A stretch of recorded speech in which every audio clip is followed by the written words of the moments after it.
Assalamualaikum warahmatullahi wabarakatuh. Baiklah, ini video dari kelompok 2. Assalamualaikum warahmatullahi wabarakatuh. Saya Nasyadil Al-Khaira akan menjelaskan mengenai materi pemikiran dan konsep estetik Renaissance.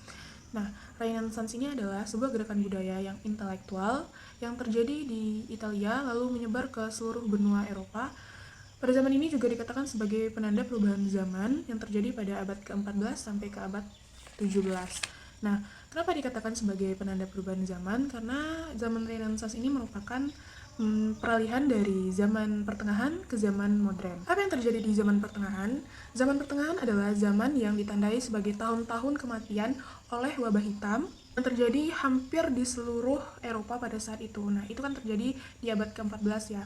Nah, pada abad-abad ini tuh manusia merasa sangat terpuruk, tidak mempunyai harapan untuk hidup lagi karena wabah ini merenggut semua semangat hidup manusia untuk menjalankan hidupnya.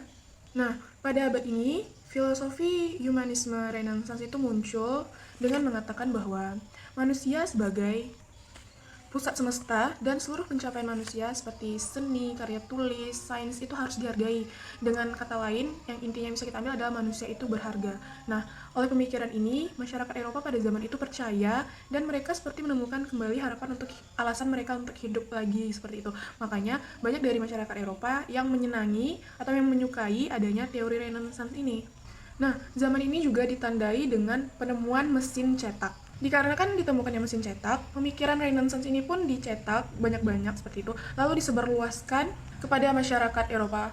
Lalu semua orang memiliki sebaran itu kata-kata penyemangat dari teori Renaissance ini, sehingga manusia memiliki titik awal, titik balik untuk kehidupan mereka pada saat itu. Dengan menyebarnya teori-teori seperti ini, manusia menganggap bahwa Renaissance ini membawa kehidupan baru untuk kehidupan mereka menjadi lebih baik. Tadi kan di depan saya katakan bahwa Renaissance ini adalah sebuah gerakan budaya yang intelektual. Kenapa ada kata intelektual di dalamnya? Karena pada zaman Renaissance ini lahirlah tokoh-tokoh intelek yang kita kenal sampai saat ini. Yang pertama itu ada penjelajah benua Amerika, yaitu Christopher Columbus, Vasco da Gama. Siapa yang nggak kenal ya? Ini kan mereka yang menemukan benua Amerika ya. Lalu seniman-seniman hebat yang ternyata kita kenal sekarang ini kebanyakan itu dari zaman Renaissance, seperti Leonardo da Vinci yang membuat lukisan Mona Lisa dan zaman terakhir. Lalu ada Michelangelo, Donatello, Raphael. Mereka semua adalah pelukis, pemahat, penyair hebat yang ternyata lahir di zaman Renaissance. Tapi tidak semua yang baik itu ternyata disukai oleh semua orang ya. Faktanya bahwa gerakan Renaissance ini juga memiliki penolakan terhadap gereja Katolik pada saat itu, karena mereka beranggap bahwa Renaissance ini membawa sesuatu yang baru tapi berdampak buruk bagi penganut Katolik pada saat itu. Karena mereka pikir bahwa gerakan Renaissance ini mungkin terlalu bebas dan terlalu terbuka, sehingga mereka beranggapan bahwa itu tidak sesuai dengan pengajaran di gereja-gereja Katolik di Eropa pada saat itu. Mereka beranggapan bahwa bagaimanapun saat itu institusi agama itu dianggap suci dan mempertanyakannya adalah tabu. Nah, karena pendapat ini mulailah muncul protes-protes terhadap gereja Katolik yang diinisiasi oleh Martin Luther di Jerman. Dia meninggalkan gereja Katolik dan mulai menyebarluaskan ajaran Protestan ke seluruh Eropa pada saat itu. Nah, karena dilakukan seperti itu, gereja Katolik melakukan serangan balik dengan melakukan inkuisisi terhadap para intelek yang ada di zaman itu, menangkap, menghukum mati setiap individu yang membangkang terhadap gereja Katolik. Yang ditangkap dan dihukum mati ini rata-rata adalah para intelek seperti pelajar, seniman, dan ilmuwan. Lalu berakhirnya gerakan Renaissance ini disebabkan oleh Italia itu sudah terkepung oleh negara lain seperti Perancis dan Spanyol oleh Raja Philip II. Nah, di sini pasukan Spanyol menyerbu Roma dan menjajah Italia. Nah, ini merupakan tanda berakhirnya Renaissance di Eropa pada saat itu. Baiklah teman-teman, saya akan membahas mengenai pemikiran David Hume. David Hume adalah seorang tokoh filsuf abad ke-18 dari Inggris. Dia adalah seorang tokoh filsuf empirisme. Nah, bagaimana pandangan David Hume tentang estetika sendiri? Pandangan David Hume tentang estetika adalah dia melihatnya tentang permasalahan cita rasa dan menjadikan pengalaman atau empire sebagai sumber pengetahuan tentang rasa yang indah. Selanjutnya, Hume menyatakan bahwa keindahan sesuatu tidak terletak pada objeknya. Nah, yang sering terjadi kalau kita nih orang awam, itu pasti kalau melihat lukisan atau patung kan cepat, wah indah sekali, unik sekali. Nah, sedangkan Hume itu berbeda. Hume lebih menekankan pada aspek perasaan seseorang ketika melihatnya. Nah, kepada orang-orang yang memiliki kepekaan rasa ini, Hume menyebutnya dengan istilah delicacy of taste. Jadi, Hume memberikan kesimpulan bahwa keindahan itu terletak pada subjek, perasaan, dan juga tentang cita rasa atau selera. Itu tidak ada yang menentukan kesukaan mana yang lebih baik daripada yang lain. Terima kasih. Assalamualaikum warahmatullahi wabarakatuh. Baiklah, saya akan menjelaskan tentang pemikiran estetika menurut Alexander Baumgarten. Alexander Gottlieb Baumgarten merupakan seorang ahli filsuf dari abad pertengahan ke-18. Baumgarten mengembangkan filsafat estetika yang didefinisikannya sebagai ilmu tentang keindahan lewat karyanya yang berjudul Estetika Akromantika. Jadi, menurut Baumgarten, jika ingin menemukan atau melihat estetika yang ia maksud tersebut harus memiliki atau harus mencakup dua aspek ilmu pengetahuan. Yang pertama, ilmu pengetahuan intelektual, lalu ilmu pengetahuan indrawi. Jadi, objek estetika yang Baumgarten ini lihat adalah sebuah puisi. Jadi, menurut Baumgarten, jika bait atau kata di dalam puisi dilihat atau dinikmati secara satu persatu, maka tidak akan memunculkan keindahan yang ia maksud. Karena, jika ingin melihat estetika dalam puisi tersebut, juga harus dinikmati secara keseluruhan, harus memainkan aspek dari indrawi. Jadi, menurut Alexander Baumgarten ini, jika ingin melihat suatu puisi tersebut, kita harus menggunakan kedua aspek yang ia maksud. Yang pertama, aspek ilmu pengetahuan, lalu aspek indrawi. Jadi, pemikiran estetika tersebut sampailah kepada kita jika kita melakukan kedua ini atau melihat keindahan dari puisi tersebut. Baiklah, saya Fitria Rahmi akan melanjutkan materi selanjutnya yang berjudul Teori Selera.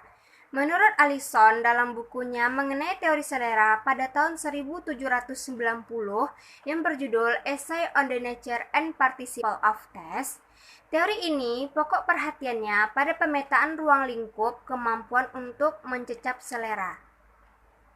Kemampuan mencecap selera ini merupakan kemampuan indera yang kita pakai pada saat kita menerima besar atau mempersepsi serta menikmati apapun yang indah atau dangkal dalam karya seni ciptaan alam.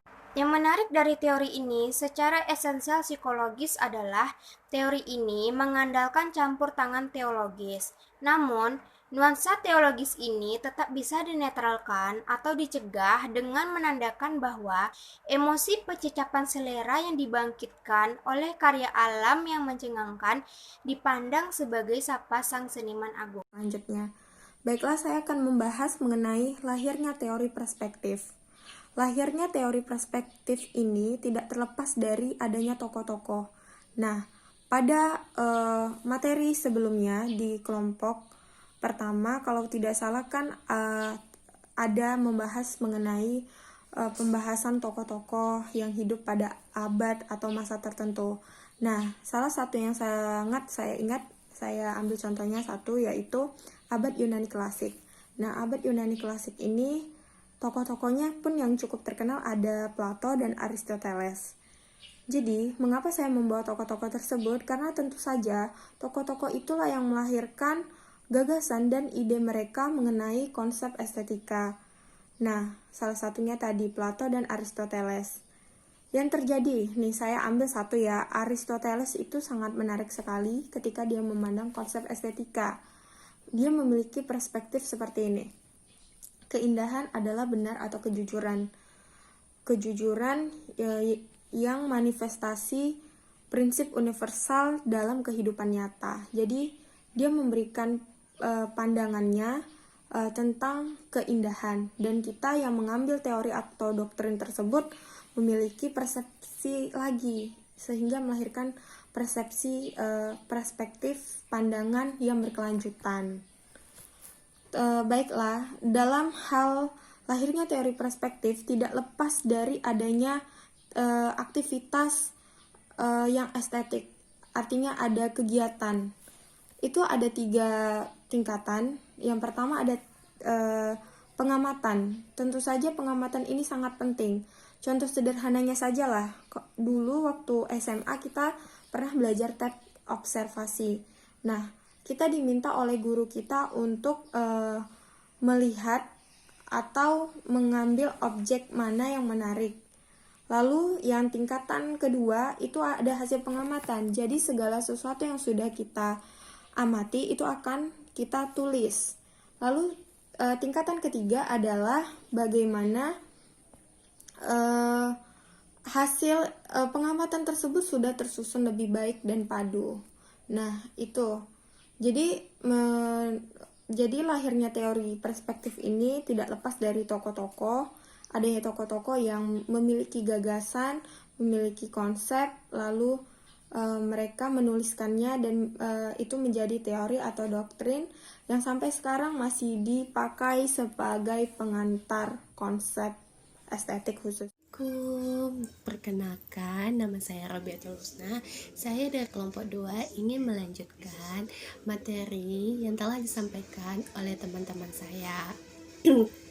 Di sini saya akan menjelaskan materi mengenai konsep estetika menurut Immanuel Kant.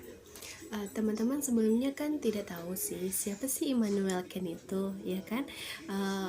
Immanuel Kant ini pada tahun 1724 sampai 1804 adalah seorang filsuf terbesar pada abad ke-18. Pengaruh filsafatnya ini masih terasa hingga hari ini, dan konsep estetikanya ini juga dibangun di dalam kerangka filsafat kritisismenya, sehingga bagi Kant bahwa objek seninya ini tidak bersifat subjektif saja. Kenapa tidak bersifat subjektif saja ya kan, seperti itu?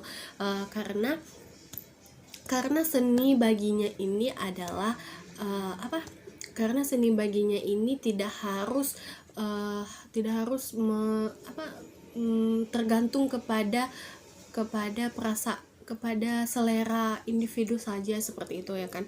Jadi si Immanuel Kant ini membuat konsep estetikanya juga bersifat objektif, yaitu finalitas. Baik, saya kan menjelaskan apa sih finalitas itu. Finalitas itu adalah maksud atau tujuan yang mengenai sebuah keberadaan suatu objek, di mana keberadaan si objeknya ini memiliki sebuah keindahan yang sejati dan terkondisi. Maksudnya itu keindahan yang seutuhnya gitu, yang tidak bisa diubah-ubah gitu. Ya kan. Jadi dari yang saya sampaikan mengenai si Immanuel Kant, terus konsepnya, itu bisa diambil kesimpulan bahwa konsep estetika Immanuel Kant ini memiliki kemampuan estetik yang dapat dirasakan oleh semua kalangan secara bebas, dan konsep tersebut masih bertahan hingga hari ini. Seperti itu teman-teman. Lalu Immanuel Kant ini membagi keindahan jadi 2 segi. Yang pertama segi subjektif, yang kedua segi objektif. Seperti yang saya sampaikan tadi, bahwa konsep estetikanya bersifat subjektif dan bersifat objektif ya kan. Di sini saya akan menjelaskannya. Yang pertama itu keindahan subjektif, maksudnya adalah sesuatu yang tanpa direnungkan dan tanpa disangkut pautkan dengan kegunaan yang praktis, tetapi mendatangkan sebuah kerasa senang kepada si penghayat, seperti itu. Lalu yang objektifnya gimana sih gitu ya kan?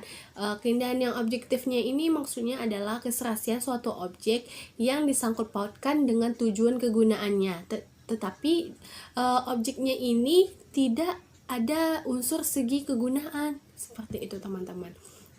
Selanjutnya, Cooper dan Lamarck menjelaskan bahwa Immanuel Kant ini menganalisis keindahan menjadi 4. Yang pertama kualitas, kuantitas, relasi atau finalitas, dan rasa senang yang niscaya. Baiklah, saya akan menjelaskan satu persatu. Yang pertama itu adalah kualitas. Kualitas maksudnya di sini adalah keindahan merupakan hal yang subjektif. Maksudnya adalah keindahan yang dapat dirasakan oleh seseorang, di mana dia akan mendapatkan rasa senang ataupun rasa tidak senang, seperti itu. Contohnya seperti ini. Ada seseorang teman atau siapapun lah itu ya kan, dia nih lagi ada masalah atau perasaannya lagi sedih ya kan, jadi dia nih suka lagu rock metal gitu ya kan, jadi dipasangnya lah kan lagu rocknya ini yang dia senangi. Setelah dia putar lagu ini, jadi dia jadi rasa sedihnya yang tadi dirasain dia menjadi rasa senang karena bisa mendengarkan keindahan dari musik rock tersebut, seperti itu.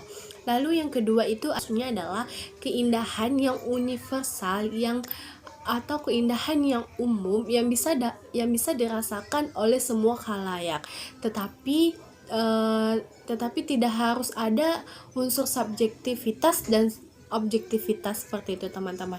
Yang ketiga itu adalah relasi atau finalitas, artinya keindahan yang dibentuk tanpa selera, yang tidak subjektif dan objektif di dalam representasi objek, di mana objeknya ini merupakan objek yang sejati dan objek yang terkondisi, seperti itu teman-teman. Lalu yang keempat itu adalah rasa senang yang niscaya.